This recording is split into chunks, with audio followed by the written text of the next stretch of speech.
In this video, we are going to take another look at the portal, which will include the recent commitments of Raegan Beers to Oklahoma and Talia von Oelhoffen confirming that she is going to USC. In addition, we will take a look at the remaining 5 players in the portal who have not committed as of yet to see what is remaining out there in the portalverse. As well, what is the impact of UConn missing out on Raegan Beers and South Carolina missing out on Kiki Oelhoffen. All right, before we start, if you like the content, then please subscribe to the channel and give the video a like. So Raegan Beers has committed to Oklahoma. It is official. She is not going to UConn. It seemed like the tea leaves were sort of going that way. Oklahoma probably seems like a better fit for her. I need to do more of a deep dive on Oklahoma, but they seem like they'll be a fun team next year as they run a motion offense, and now they will put her in the middle. I assume everything will flow around her.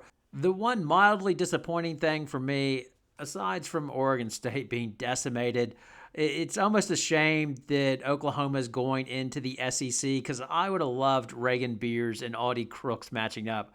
I think that would have been fun. But either way, the SEC will be great to watch, no doubt. It is so loaded now with Texas and Oklahoma going in there. It should be very interesting. And then as well as Kenny Brooks is reviving Kentucky. Yeah, SEC is going to have it going on next season. There is no doubt. The other portal news was that Talia von Oelhoffen confirmed that she is going to Southern California. So I am on the record. I am not sure about this or Southern Cal. At least they could wind up being good. They have talent. There's no doubt because the freshman class is talented. And then Talia von Oelhoffen is talented, but it sounds like the plan is she's calling herself like a combo guard, and she will be playing the point guard position. We know how that went for Haley Van Lith when she tried to move over from more of a scoring guard into the point guard role.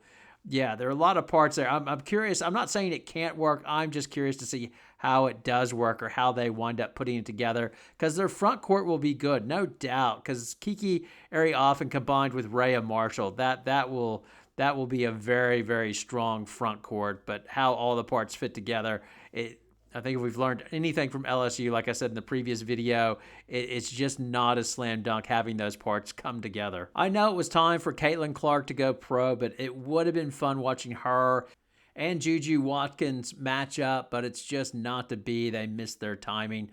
Oh well, maybe they'll see each other in the WNBA, or you can pretty much count on that, I would think. So now the most high-profile player left that hasn't committed would be Tamia Gardner of Oregon State. Once she commits, I reckon she'll probably do it tomorrow. Once she does that, then the dismantling of Oregon State will have been complete. I have no indication on where she's going. I wonder if it would be UCLA, but she hasn't given anything away, and I don't see a lot of chatter on anybody knowing where she goes, but I wonder if it'll be UCLA. Now, ranked number 6 in the available players in Charlie Cream's portal ratings is Deasia Kelly. She is still not committed. I don't know where she's going to go. The other one, number 10, who is uncommitted, is Janiyah Barker. She's an interesting prospect. Like, she'll be a junior, and she really hasn't lived up to the hype as she was the number 3 prospect in the 2022 class.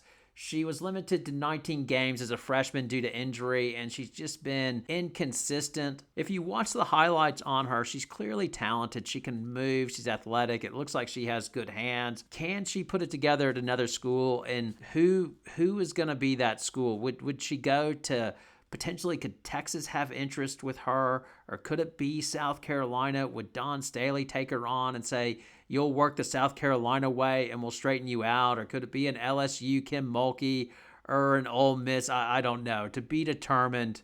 But yeah, she's an interesting prospect that's still on the board, as she's that tantalizing one that coaches look at and go, if we get her, we could fix her and she's going to be great. And if it happens, it's a thing of brilliance, no doubt. Speaking of highly talented prospects that did not work out, Amari DeBerry committed to Maryland. That will be an interesting one to watch. Is she able to get in the rotation and get meaningful minutes and contribute? That Maryland will have 2 of Gino's ex-players, so it'll be Amari DeBerry as well. Sailor Poffenbarger has gone there. I mean, she only had a cup of coffee at UConn and then went on to Arkansas, so it's hard to say that she really did much at UConn because she didn't really play her freshman year.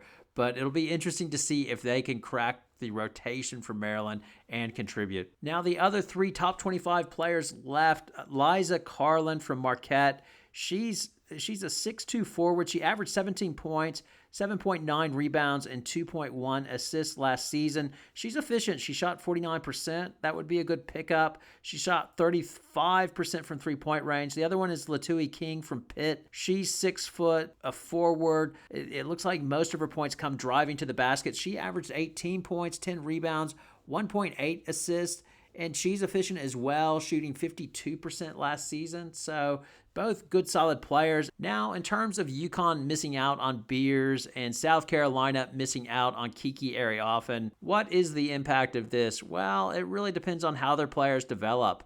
And that's sort of the interesting thing. So with South Carolina, the impact is really minimal as they have so much proven talent up front that they would manage with minimal issues. Let's say Sakima Walker just really didn't develop at all and she could not step in and be the post player. Or if Adele Tack is a freshman and she still struggles, rehabbing with her knee injury, they can still get fine with Watkins. Watkins can play the center position. They have so many guards and they have so many power forwards that they're not going to miss a beat. Like they would be fine. Like it's always fun to have Cardoso in the middle, who was 6'7", blocking shots and playing volleyball and getting every rebound.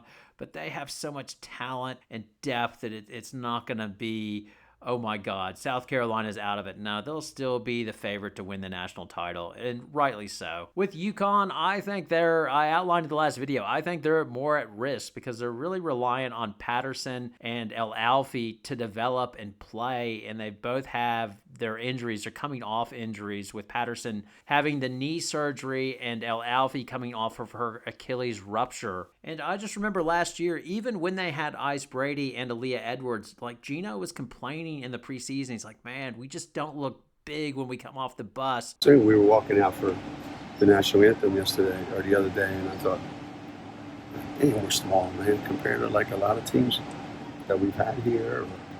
You see, we're small. And then I looked and I went, but if I put a uniform on Jenna and Yana, man, we look like a really, really good team. So, yeah. Be nice to have her back. You could see them being back in the same situation again if they have injury issues again in 24-25. Now, El Alfie is such an interesting player. If she is healthy, and from the highlights from the FIBA under 19, she could be the perfect player. Like, I think she fits better into UConn's system than Raegan Beers if she's healthy, and that's what you're depending on. And that's what makes you nervous if you're a UConn fan, because health has not been on UConn's side for the last few years, obviously. And now it's over to you. As always, your comments and poison. Thank you so much for watching as well. I might be taking a bit of a break for a while. I'm not sure yet, but I think I need to recharge the batteries a bit because it's been a big few months with the tournament and now the portal. We'll see how we go. But thanks for all your support, and hope to talk to you soon. Good night.